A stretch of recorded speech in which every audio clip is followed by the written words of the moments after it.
Thank you. Jeremy Bash is an NBC News national security analyst. Jeremy, let's pick up where Peter just left off. Donald Trump Jr. and this meeting with a Russian who some say has links to the Kremlin. How legally significant would that be? Well, it's devastating to their narrative, Savannah, that they never met with any Russians and that they had no intent to collude with Russian government operatives to affect the outcome of the 2016 election.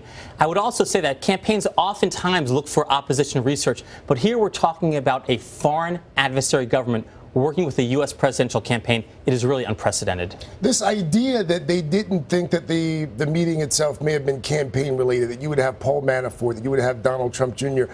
Together with this attorney in a room, does that smell right to you? No, it doesn't. In fact, the meeting was billed by Donald Jr. to his colleagues on the campaign, to the campaign chairman and to the president's son-in-law, as a way to work with a Russian government operative to affect the outcome of the 2016 election. This, in effect, is everything that people have been looking for.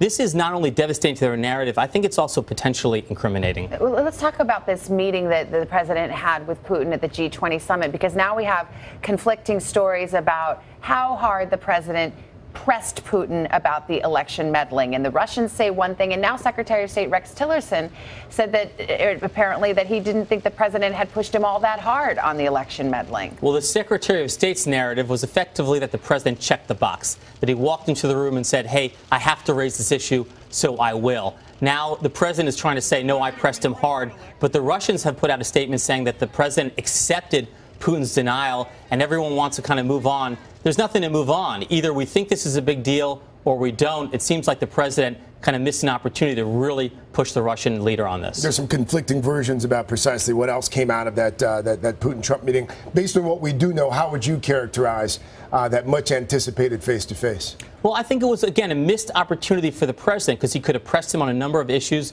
on Ukraine, on Syria, on meddling. You know, the fact that they had a good relationship developing out of that meeting, I don't think that's a win for the United States. What about the cybersecurity unit? This notion that the U.S. and Russia will team up to go after election hacking. Honestly, that's laughable. I mean, the Russians are the culprit here. To be working with the culprit is really to undermine American interests. Thank goodness this appears to be the shortest-lived presidential initiative in U.S. history. Jeremy Bash, thank you so much. Thanks. Hello, Today fans. Thanks for checking out our YouTube channel. Subscribe by clicking that button down there and click on any of the videos over here to watch the latest interviews, show highlights, and digital exclusives.